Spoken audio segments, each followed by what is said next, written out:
جو قربانیاں جماعت احمدیہ پیش کر رہی ہے، آپ تاریخ عالم پر نظر ڈال کر دیکھیں، حضرت اقدس محمد مصطفیٰ صلی اللہ علیہ وسلم کے دور اول کے سوا آپ کو تاریخ میں کہیں ایسی قربانیاں دکھائی نہیں دیں گی۔ کلمے کی حفاظت کے لیے، کلمے کی سربلندی کے لیے، کلمے کی عزت و احترام کے لیے ہنستے ہوئے اگر جانیں دی گئی تھیں تو محمد رسول اللہ صلی اللہ علیہ وسلم کے دور اول میں دی گئی تھی، اور آج محمد رسول اللہ ہی کے دور آخر میں دی جا رہی ہیں۔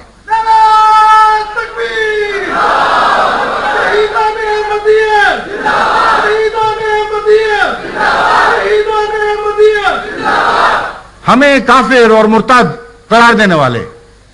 ہمیں دائرہ اسلام سے خارج کرنے والے، خواہ دنیا کے بڑے بڑے اسلامی ملک ہوں، میں ان کو چیلنج کرتا ہوں کہ اپنے عظیم ممالک سے اور عظیم تعداد میں سے ایک آدمی آج کے دور میں ایسا دکھائیں جس نے کلمہ محمد مصطفیٰ کی خاطر اپنی جان پیش کی ہو اور اس کثرت سے قیدیں برداشت کی ہوں، اس طرح ان پر گلیوں میں پتھراؤ کیے گئے ہوں،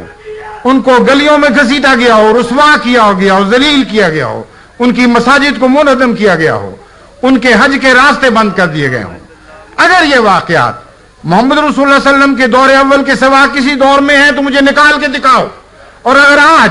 جماعت احمدیہ کے سوا کوئی اور ان تاریخی یادوں کو زندہ کر رہی ہے تو مجھے وہ جماعت دکھاؤ دنیا میں کہاں ہے۔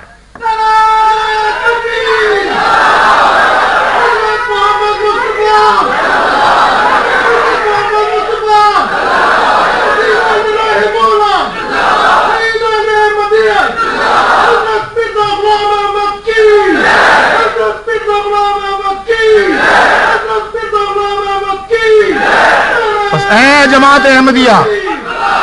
اے جماعت احمدیہ، یاد رکھو کہ تم وہ سعید بخت جماعت ہو جس کو 1300 سال کے بعد پیدا کیا گیا اور اس الہی تقدیر کے تابع پیدا کیا گیا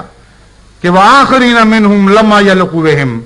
آخرین میں آنے والی ایک جماعت ہے جو آج تک نہیں مل سکی، مگر خدا ضرور اسے اولین سے ملا دے گا۔ تم اپنے دعوی کے ذریعے نہیں بلکہ اپنے نیک اعمال کے ذریعے، اپنی نیک قربانیوں کے ذریعے اولین کے ساتھ ملا دیے گئے ہو، اور دنیا کی کوئی طاقت اب تمہیں کاٹ کر ان اولین سے جدا نہیں کر سکتی۔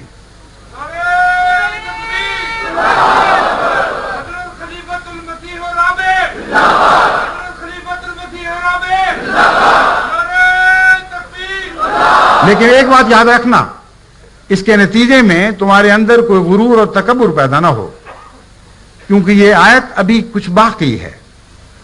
یہ ذکر کرنے کے بعد خدا فرماتا ہے ذالک فضل اللہ ہے، خدا کے فضل کے سوا یہ سعادتیں کسی کو نصیب نہیں ہو سکتی۔ کروڑ ہاں کروڑ مسلمان اس دنیا میں بستے ہیں، ان میں سے بعض اتنے امیر ہیں کہ تمام دنیا کی جماعت احمدیہ کے اموال کو وہ اکیلے خریدتے ہیں، اتنے بڑے بڑے امیر موجود ہیں، ان میں سے کسی کو یہ سعادت نہیں ملی۔ بس اگر زور بازو سے یہ سعادت حاصل کرنی ہوتی تو بڑی بھاری اکثریت کو یہ سعادت نصیب ہونی تھی، دولت مند اکثریت کو یہ سعادت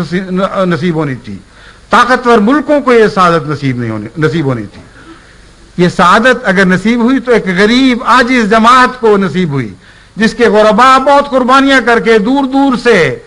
غریبانہ پیسے جوڑ جوڑ کر آج اس جلسے میں شرکت کے لیے یہاں اکٹھے ہوئے ہیں۔ بس آپ وہ ہیں جن کا قرآن کریم میں ذکر موجود ہے، آپ وہ ہیں جن کو خدا نے یہ سعادت بخشی، مگر آپ کی کسی بڑائی اور مرتبے کی وجہ سے نہیں، آپ کی کسی خوبی کی وجہ سے نہیں۔ یاد رکھیں اور ہمیشہ یاد رکھیں ذالک فضل اللہ ہے یؤتی من یشاء،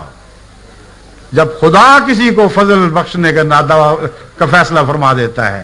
تو ساری دنیا آگ میں جلتی رہے، اس فضل کے ہاتھ کو روک نہیں سکتی،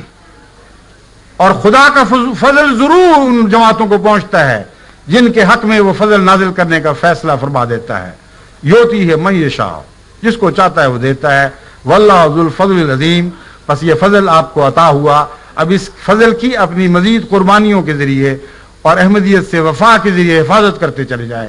میں خدا کی قسم کھا کے کہتا ہوں کہ محمد رسول اللہ صلی اللہ علیہ وسلم کے لیے تمام دنیا کو فتح کرنے کے لیے دن قریب سے قریب تر آتے چلے جا رہے ہیں۔ بس شیروں کی طرح آگے بڑھیں اور مخالفتوں سے بالکل نہ بڑھائیں۔ خدا آپ کے ساتھ ہے، خدا آپ کے ساتھ ہے۔